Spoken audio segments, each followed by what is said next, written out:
Bienvenidas y bienvenidos. Hoy nos metemos de lleno a explorar una idea bastante potente. Vamos a analizar extractos de la doctrina del shock de Naomi Klein. El libro es del 2007, subtitulado El auge del capitalismo del desastre. La idea es entender bien su tesis central, ¿no? Sobre cómo se usan las crisis, los desastres colectivos, por ciertos actores. Y para empezar, el libro lanza una analogía muy fuerte, casi. Bueno, brutal. Compara el shock que vive una sociedad tras una catástrofe, una guerra o un ataque, con la terapia de electroshock, la que se usaba en psiquiatría. ¿Qué busca la autora con esta comparación tan cruda entre el trauma individual y el colectivo? Sí, esa metáfora es clave, es como la base de todo el argumento que se presenta acá.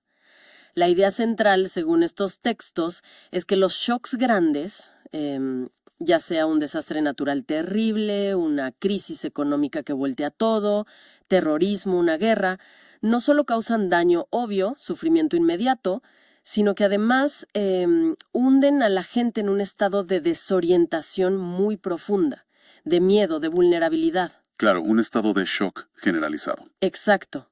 Y la autora, bueno, se basa en investigaciones, menciona específicamente las de Ewen Cameron, un psiquiatra de los años 50. Investigaciones sobre electroshock, bastante polémicas, por cierto, financiadas en parte por la CIA. La interpretación que da el texto es que el objetivo de esas terapias, quizá no dicho abiertamente, era como borrar la mente del paciente. Borrar para reescribir, digamos. Justo, borrar recuerdos, personalidad, para empezar de cero. Y bueno, Klein aplica esa lógica a lo social. Sugiere que los shocks colectivos, un bombardeo, el colapso de un sistema, una pérdida masiva, crean o aprovechan una especie de pizarra en blanco. Una tabula rasa social. Eso mismo, una tabula rasa donde ya nada es seguro y la gente está demasiado traumatizada o confundida para oponerse a cambios muy drásticos. Entiendo. Es como una parálisis temporal, ¿no? Se suspende el juicio crítico y ahí, en esa ventana de vulnerabilidad, es donde entra lo que llama la doctrina del shock. Entonces, ¿qué es exactamente esa doctrina? ¿Y qué es el capitalismo del desastre? Exacto, la confusión es el terreno fértil. El capitalismo del desastre, como se define acá, es la estrategia que Klein analiza. No es solo responder a una crisis, es un conjunto de tácticas, políticas, económicas, deliberadas, que según el argumento usan esas crisis, esos desastres, como la oportunidad perfecta para meter, rápido, un paquete muy específico de políticas. Políticas de libre mercado, entiendo. Políticas de libre mercado muy radicales, que se sugiere benefician a un sector muy concreto. Y bueno, ¿qué políticas son esas? El texto lo detalla bastante. Habla de privatizaciones masivas, rápidas, de empresas estatales, servicios públicos, energía, agua, pensiones, hasta escuelas. Todo lo que antes era público. Sí. También menciona una desregulación radical de la economía. Sacar normas laborales, ambientales, financieras, que estorben a las empresas. Y muy importante, recortes drásticos en el gasto social. Salud, educación, redes de seguridad. O sea, achicar el Estado al mínimo. Esa es la idea que le escribe. Y la clave de la estrategia, según Klein, es la velocidad, el timing. Aprovechar el shock, la desorientación, esa sensación de urgencia por reconstruir, para meter toda la agenda de golpe, antes de que la sociedad se recupere, analice y, bueno, se organice para resistir. Es imponer hechos consumados usando el caos. Es fuerte la idea. El caos no como problema, sino como herramienta estratégica, para imponer un modelo sin debate. Y la fuente le pone nombre y apellido a la inspiración intelectual de esto. Menciona a Milton Friedman, la escuela de Chicago. ¿Qué papel les da? Así es. Los textos apuntan muy directamente a Milton Friedman, el economista, premio Nobel, figura central de la escuela de Chicago. Lo señalan como uno de los, digamos, arquitectos intelectuales de esta ideología, no porque él planeara cada caso, sino porque dio la base teórica y el consejo estratégico según el texto. ¿Y cuál sería ese consejo? Klein cita una frase de Friedman que considera clave. Solo una crisis, real o percibida, da lugar a un cambio verdadero. La interpretación del libro es que Friedman y sus seguidores vieron rápido que sus ideas de libre mercado total eran, bueno, bastante impopulares. Claro, en una democracia normal, Es difícil vender privatizaciones masivas o recortes sociales drásticos. Exacto. Entonces, necesitaban momentos excepcionales, momentos de crisis. Según se expone aquí, Friedman aconsejaba a los gobiernos afines tener listas esas políticas de shock económico, preparadas de antemano, para poder aplicarlas rapidísimo en cuanto golpeara una crisis, una hiperinflación, un desastre, un conflicto. ¿La crisis como oportunidad? Eso es, la crisis, real o percibida, se vuelve la ventana estratégica para imponer un modelo que de otra forma encontraría mucha resistencia social y política. Justifica medidas extremas que rediseñan todo. Entiendo la lógica que presenta el texto. La ideología necesita la crisis y parece describir un método casi estándar, una secuencia. Habla de 3 fases o 3 tipos de shock conectados. ¿Podríamos ver cómo funcionaría eso, según la fuente? Claro, el texto lo descompone en un proceso de 3 etapas, diseñadas según esta visión para neutralizar la resistencia. A ver, La primera es el shock inicial. Es el evento traumático, el catalizador. Puede ser un golpe de Estado, un ataque terrorista tipo 11S, que genera pánico masivo, o un colapso financiero, una guerra, un desastre natural como Katrina. Lo importante es que genere emergencia, miedo, desorientación, la sensación de que todo cambió, suspende las reglas normales. Es el golpe que aturde. el que abre la puerta. Exacto. Y justo después, o incluso al mismo tiempo, viene la segunda etapa, la terapia de shock económico. Mientras la gente está todavía en shock, lidiando con la pérdida, el miedo, la supervivencia, ¡pum!, se implementa a toda velocidad el paquete de reformas radicales, privatizaciones express, a veces a precios de regalo. ¿A amigos del poder, quizás? Bueno, el texto sugiere que a inversores bien conectados, liberalización total del comercio, de las finanzas, sin transición, desmantelar regulaciones, recortes brutales al gasto social.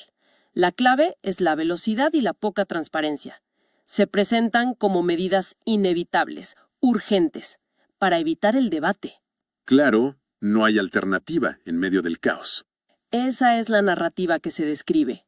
Pero claro, estas medidas suelen ser muy duras socialmente. Desempleo, desigualdad, pérdida de servicios. Y eso, lógicamente, genera resistencia. Y ahí entra la tercera etapa, según Klein, el shock de la represión. Represión física. Sí, cuando la gente empieza a reaccionar, a protestar, a organizarse contra esas políticas, se usa un tercer shock para callar la disidencia, para asegurar que las reformas, aunque impopulares, se queden. Este tercer shock es el uso de la fuerza del Estado, policía, a veces militares, aparatos de seguridad que a menudo crecen y se privatizan. ¿Cómo se manifiesta eso? Puede ser represión violenta de protestas, vigilancia masiva, suspender derechos civiles con la excusa de la seguridad, e incluso, y aquel libro es muy directo y polémico, detenciones arbitrarias, tortura contra activistas.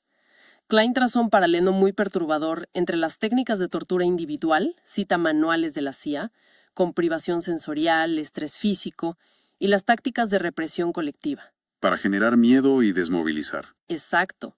Para aterrorizar y asegurar que el modelo económico se implante sí o sí.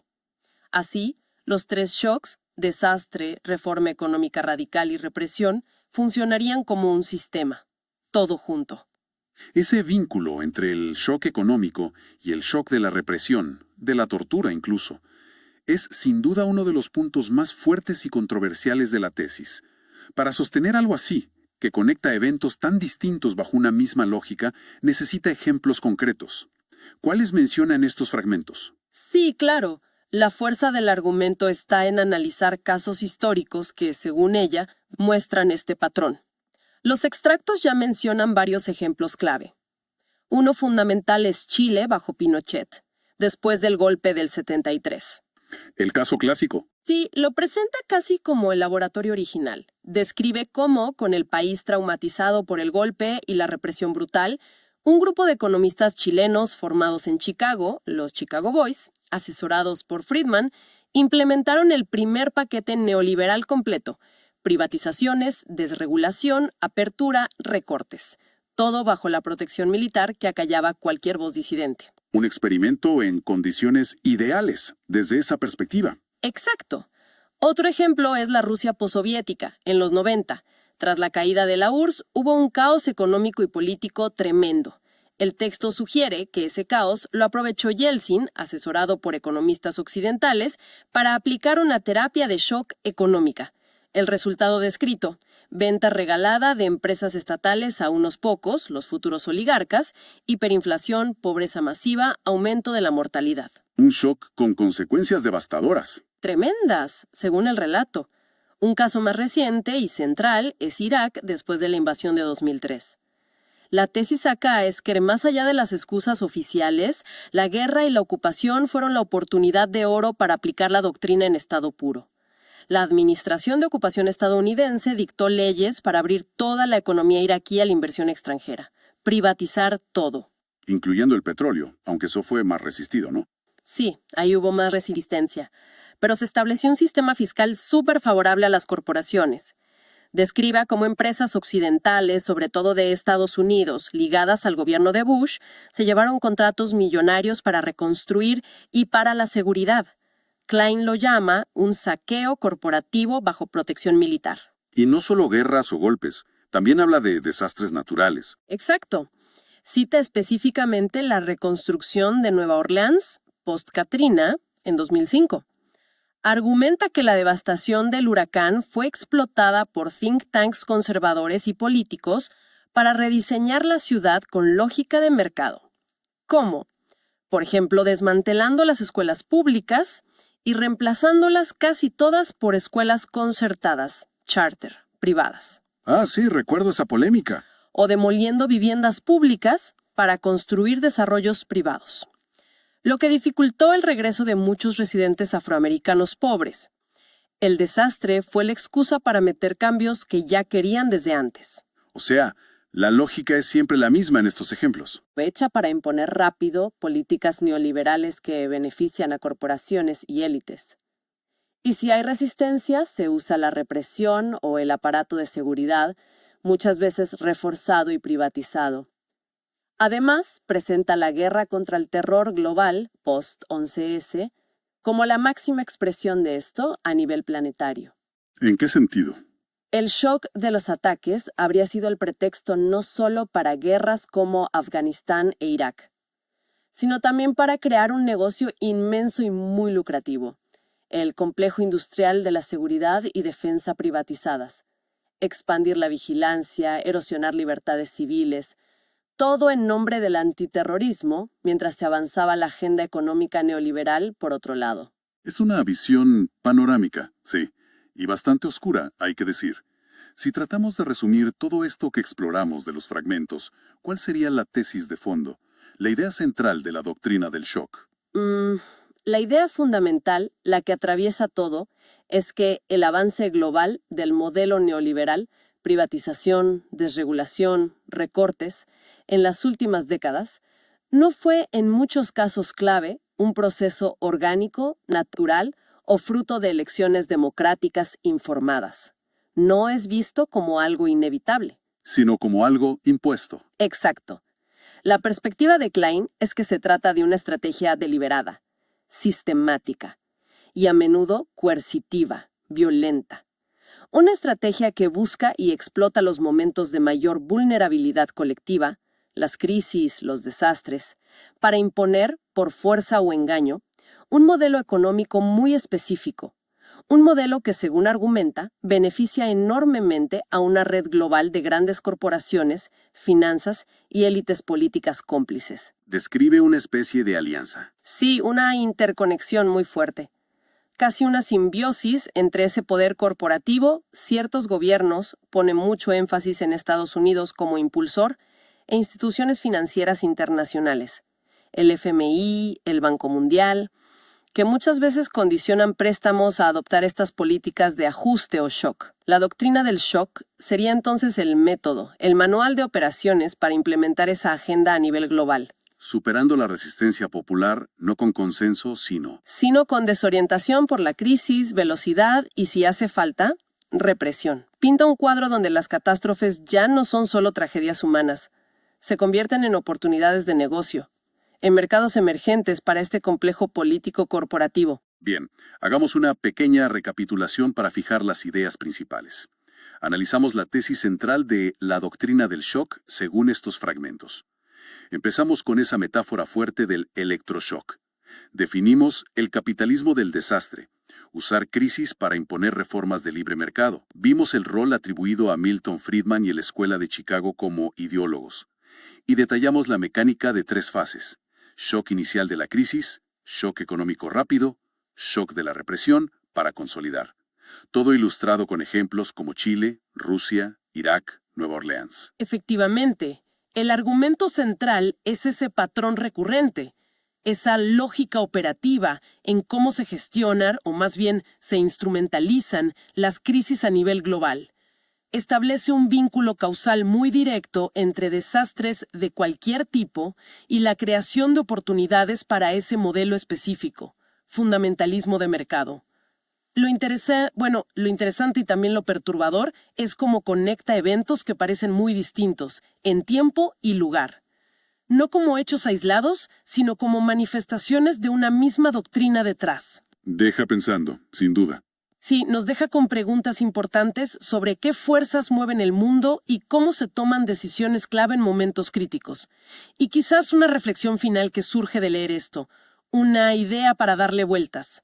Si uno toma en serio la premisa del libro, aunque sea como hipótesis, ¿cómo debería cambiar nuestra forma de ver y reaccionar a las crisis futuras? Económicas, políticas, sanitarias, climáticas. Es una buena pregunta.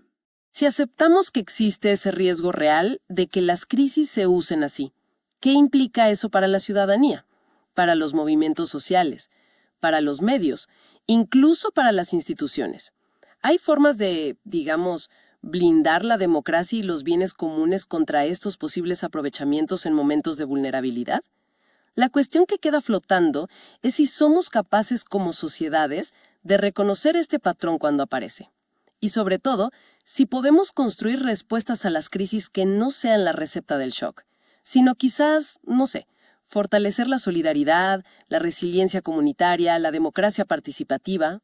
Otra forma de enfrentar la adversidad. Exacto. Es una pregunta de fondo sobre qué sociedad queremos, especialmente en tiempos tan turbulentos como los que vivimos.